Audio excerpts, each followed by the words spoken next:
Hyi, pelottavia ääniä kuuluu. No niin kuuluukin. Entäs ne jotain kummituksia nuo äänet? Siis voi ihan hyvin olla. Kenttäratalta. Haluatko kuulla kenttäratasta vähän faktaa?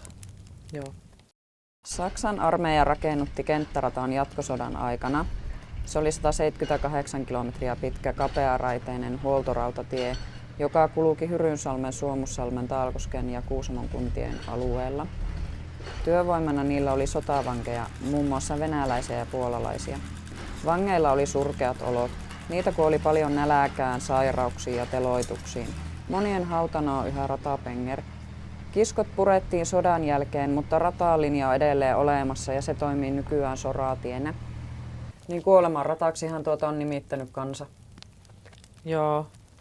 Suurin piirtein mä tiesinkin tuosta, mutta ootko nää kuullut, että siellä kummittelee? No oon kuullut, että siellä sotilaita kävelee. Joo, kun mulla on mielessä yksi tarina. Kun mä oon kuullut, että yksi retkeilijä olisi kerran kävellyt siellä kenttäratalla. Ja se sitten näki siellä vähän kaikenlaista. Se retkeilijä oli siellä ekkaa kertaa, eikä se oikein tiennyt sen kenttäratan historiasta.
Smäller!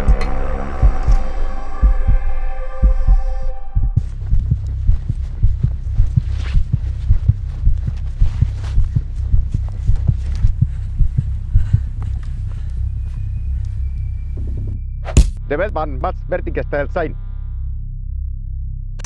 No hyi, mikä tarina. No niinpä, mutta siis aattele, on ihan varmasti hirveänä kaikkea tarinoita tuosta kenttäradasta.